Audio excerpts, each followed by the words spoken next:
With Whistle right here on AFN Casey the Eagle, where we're serving America's best. I am Army Sergeant Crystal Crawford, and coming up this hour, we're going to be talking to Mr. Frank Fisher. He's going to be giving us what's the word on out processing. So keep it locked right here, AFN Casey the Eagle, where we're serving America's best, and we'll get you right back into the music. Here's Maroon 5 with Sugar. That was Script with Hall of Fame right here on AFN Casey the Eagle, where we're serving America's best. I am Army Sergeant Crystal Crawford, and in the studio with me today we have Mr. Frank Fisher, and he is the host, basically, of our show, What's the Word, to give you all the information about what's going on with the transition of Camp Casey. So, Mr. Fisher, handing it over to you, sir. What do you have for us today? Thank you, Sergeant Crawford. Hello, everyone, and welcome to this edition of What's the Word, the program that keeps you up to date on Area 1's transformation and how it'll affect you. Today we're looking at an event that will affect thousands of soldiers in Area 1 in the months to come. They're going to be out processing and departing Korea. They're part of the 2nd Infantry Division. They're assigned to the division's 1st Armored Brigade Combat Team. The 1ABCT, as it's known, will inactivate this summer. After that, their place will be taken by brigades that will rotate into Korea for 9 months at a time. They'll serve with the 2ID. But, as with any PCS, the soldiers of the 1ABCT first have to out-process.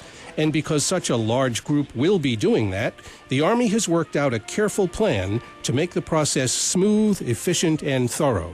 Today's edition of What's the Word looks at just how that process is going to work, and at how it'll affect not only the soldiers themselves, but others too in our Area 1 community. Here to help give us the picture on out-processing are today's guests. They are Lieutenant Colonel Chris Coleman, Deputy Garrison Commander for Transformation with U.S. Army Garrison Red Cloud and Area 1, and Mr. Bud Rader, the Garrison's Director of Human Resources. And between interview segments, as always, my broadcast partner, AFN DJ Sergeant Crystal Crawford, will play the music you've come to count on from AFN Casey the Eagle. Colonel Coleman, Mr. Rader, welcome to What's the Word? Thank you. Thank you. Colonel Coleman, when is this wave of out-processing actually going to happen?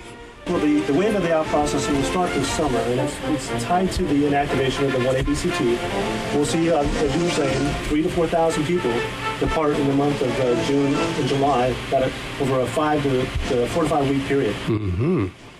Thank you. Mr. Rader, given what's coming, what impact, if any, will ordinary community members, including civilians and family members, experience while all this is going on? Well, as you can imagine, with 4,000 people leaving the installation in a couple of months period, there are some services that may be reduced during this out-processing time, as these soldiers have to go to the agencies to clear their accounts. Mm-hmm, mm-hmm. You do whatever they have to do to clear the installation. Right. Should we necessarily expect things like traffic delays or anything like that with all the soldiers going to the clearing center? Traffic delays, probably not. And if there are a lot of soldiers that have to clear, say, D-bids at one time, there may be a queue at D-bids to do that clearing. Mm-hmm. Normally, I don't think that will be the case because soldiers will have at least 30 days to visit all these agencies. Mm-hmm. Mm-hmm. Spread out pretty much. Right. So it's the impression I've gotten from what you've said and from some things that we had talked about earlier is that there's not likely to be very much that the community itself will feel in the way of inconvenience while this is going on? Any inconvenience, I think, will be very isolated. Right. Mostly we'll be doing day-to-day business just like we do every day. There's a lot of soldiers that leave Camp Casey every year. Right. It's just they're concentrated now into this 2-month period. Sure. That's good. Our audience has heard that the number of command-sponsored families is getting fewer and fewer as a result of transformation. And is that, and I'll ask either of you gentlemen to answer this or both, is that an accurate perception? Are we indeed going to see fewer and fewer families as time goes by? I would say yes. Right now we expect a reduction in school-age children in Area 1, so we'll see about a 50% reduction. So we'll see families depart as the command-sponsored families of 1 ABCT, so that would be a true fact. We want to ask, among other things, about pre-clearing and central clearing, and why don't we just ask you first to tell our audience about pre-clearing and just define it for us, please. What is that? Pre-clearing is the act of actually clearing soldiers' accounts from different installation agencies, such as Red Cross, DBIDS, the bank, the library. That is pre-clearing. That means it can be done ahead of time. The soldier doesn't have to go to some of these agencies. We'll give them a checkout sheet, and when they get their orders, they can start the clearing, but the clearing is done before they get their checkout sheets. We have a system called the Installation Support Module. It's a computer system that the soldiers are entered into, and this is distributed to all the agencies in the Area 1 area. So if a soldier doesn't have a car, for example, he doesn't have to go to DBIDS to deregister a car. It's already done for him, and his checkoff sheet will be signed off when he gets it later on in the process. I see.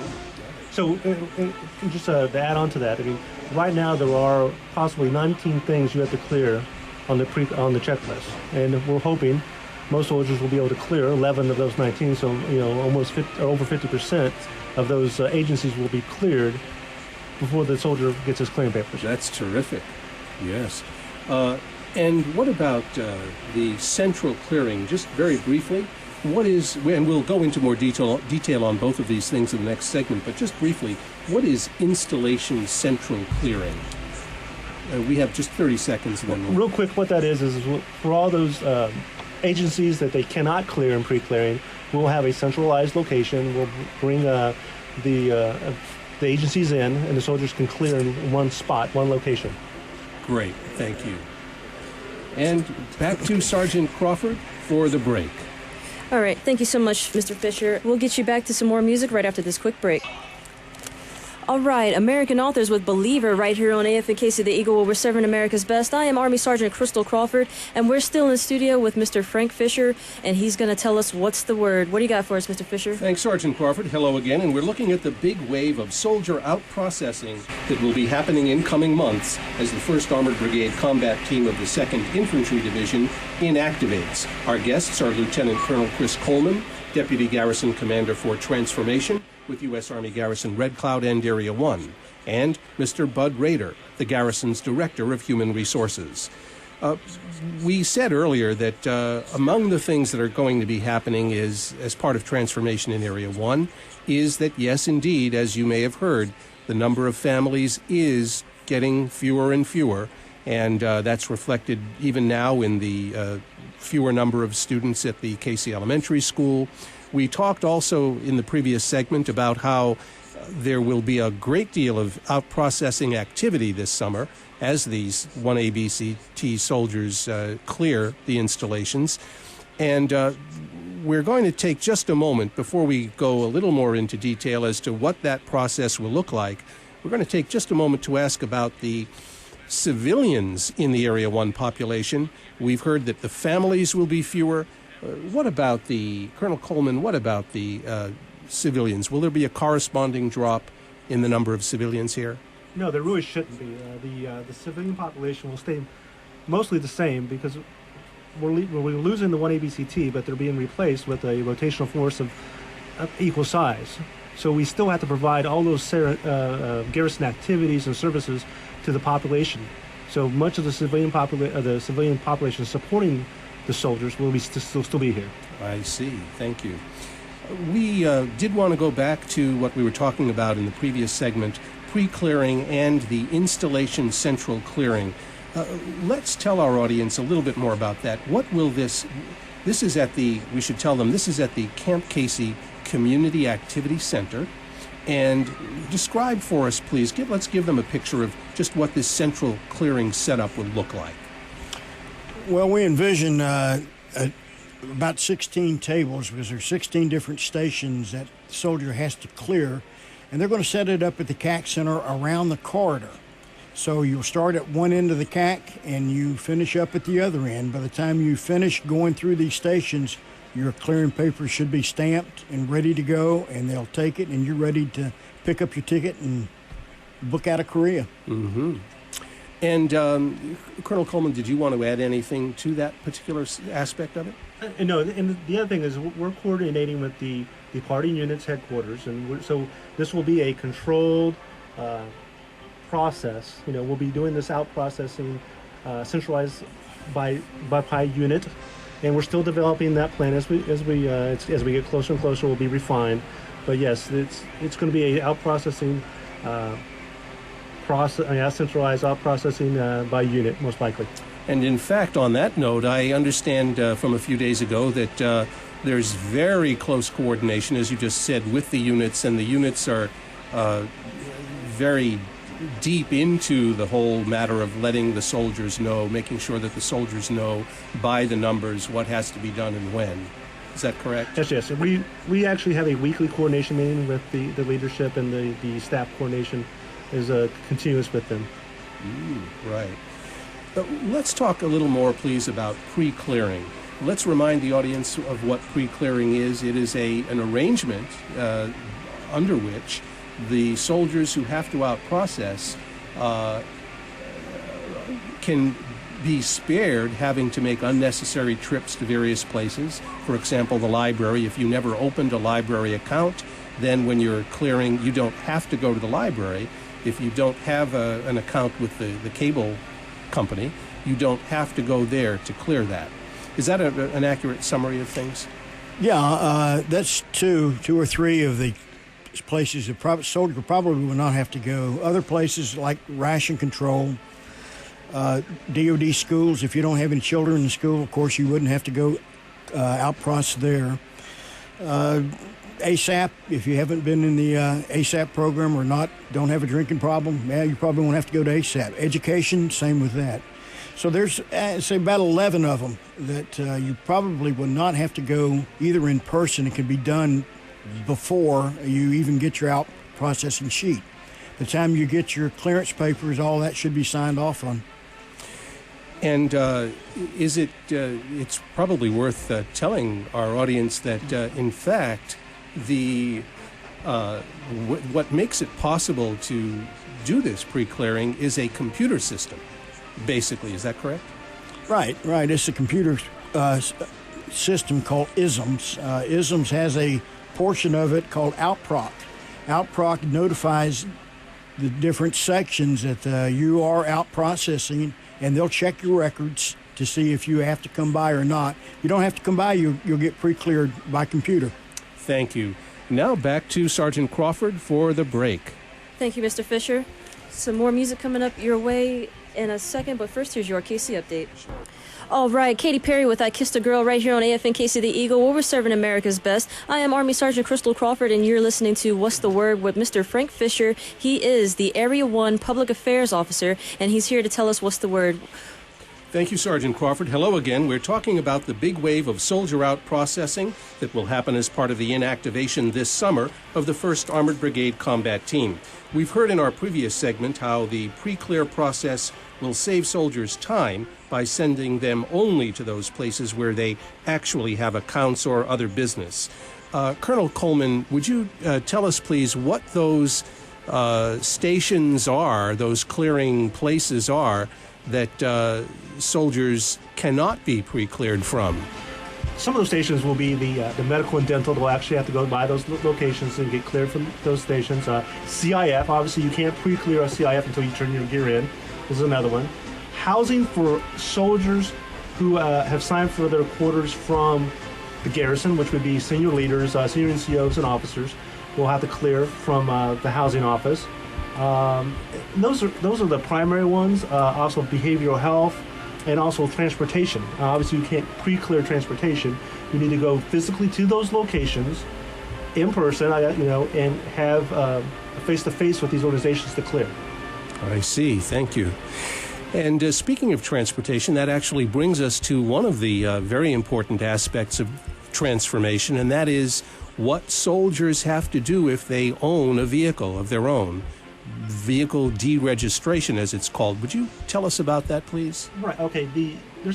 Right now we're tracking about 580 some soldiers in the first ABCT that have vehicles, and it's very important that they not wait to the last moment to clear those vehicles. And what that is they have to deregister those, and that is controlled by the Korean government, not the U.S. Army, not the Garrison, not 1ABCT. That's controlled by the Korean government.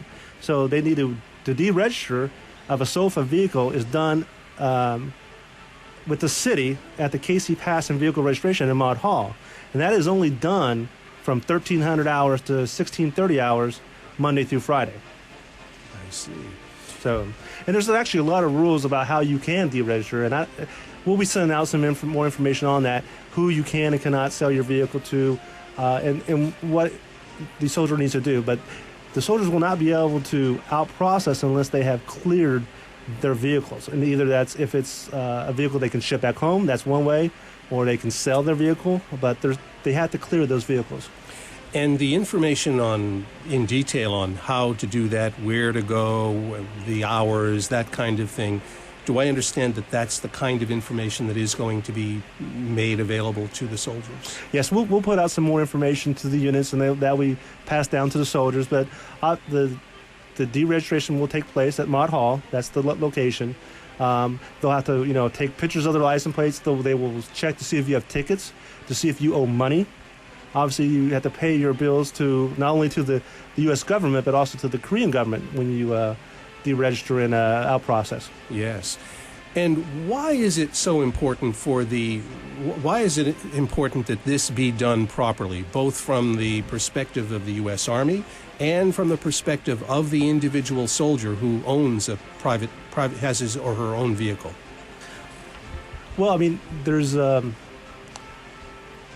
it could hold up your redeploying, one. I mean, that's obviously a big thing for the soldiers. If you're not cleared from this, it may delay you from leaving. So obviously, you want to make sure you clear this up and get ahead of this action of getting rid of your vehicle. So that's the main reason. Yes. And isn't that maybe an important point that applies to really every part of the out-processing that soldiers will have to go through during this time, that if you, and I think you've said it earlier, but let me just double check, isn't it the case that if you don't clear the things that have to be cleared, if you don't go to the places you have to go to, or if you're not pre-cleared where that would be appropriate, then it stops you from leaving the peninsula. Is that correct? Yes, that's a true fact. I mean, it could cause second and third order effects if you don't do the out processing and get these things signed off on and get the vehicle deregistered. You're not going to get the final clearance stamp. Without the final clearance stamp, you can't get your tickets to leave. So yes, there are second and third order effects of not out processing and clearing all these stations. Right. And when we come back in the final segment, if either of you gentlemen have any tips, anything that you think would be good to emphasize for the soldiers who will be out processing, we'll have a chance to do that. But now back to Sergeant Crawford for the break. All right, you're hearing it here first on AFN Casey the Eagle, where we're serving America's best. I am Army Sergeant Crystal Crawford in studio with Mr. Frank Fisher, the Area 1 Public Affairs Officer, and we'll be right back after this quick break. All right, Army Sergeant Crystal Crawford back here with you with Mr. Frank Fisher of the Area 1 Public Affairs Office, and he's going to be continuing the segment of What's the Word for this Thursday. Mr. Fisher? Thank you, Sergeant Crawford. Hello again, and if you're just joining us, we've been talking today about the big effort that will be made to efficiently out-process thousands of soldiers who will leave Korea after the inactivation this summer of the 1st Armored Brigade Combat Team. We've been doing that with our guests, Lieutenant Colonel Chris Coleman, Deputy Garrison Commander for Transformation with U.S. Army Garrison Red Cloud and Area 1, and Mr. Bud Rader, the Garrison's Director of Human Resources. one of the things that we want to do now in this closing segment is ask our guests to give our audience, particularly the soldiers, any advice, any tips, and any comments that emphasize things that they consider to be useful and important. The biggest thing I would say is not to wait till the last moment. You don't want to be, holding on to the vehicles and to the last moment necessarily, and then find out you can't sell it or deregister it and be stuck here. So if you want to get ahead of all these different activities you can, you'll get your clearing papers 30 days ahead, and you don't want to wait till day 29 or 30 to clear. So you have plenty of time to clear, and just use that time wisely. And I would like to bring up something more on the deregistration of the vehicles. Please. So, the thing is, one of the options is to sell it to another service member or a SOFA-eligible person. Well, the brigade combat team that's rotating in here will not be able to register vehicles or drive vehicles. So there's going to be a flood of on the market of used cars, and there won't be anybody to maybe possibly buy them. So don't waste the last moment. Also, if you have an account that's past due with one of the agencies like the cable TV, clear the account up as soon as you can, and that way you can pre-clear cable TV and don't have to go buy. Library books, if you got library books out, turn them in before all this starts. You don't want a library book to hold you up from leaving the base. Any other points, gentlemen, that you think might be worth emphasizing? Just that the Garrison is here. We're obviously here to help and try to make this as smooth as possible. We're going to make sure we provide all the services and to knowing people departing, but also the people that are going to be staying in the Area 1. So just try to make it as smooth as possible for all those here that we support. Yes, and that in fact brings us back to something that we said earlier in the broadcast, which is that the impact on the community at large is actually going to be very minimal.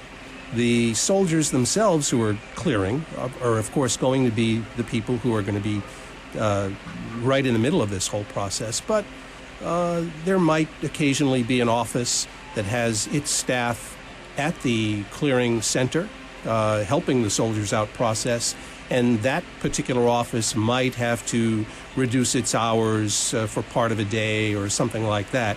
Mr. Rader, is that a correct summary of things? Yes, I would say that's fair to say. If they were holding the out processing thing at the CAC Center and, you want to go by and talk about cable TV, they don't have a large staff, so they're probably manning that table at the CAC Center, so just be patient with them. They'll be back.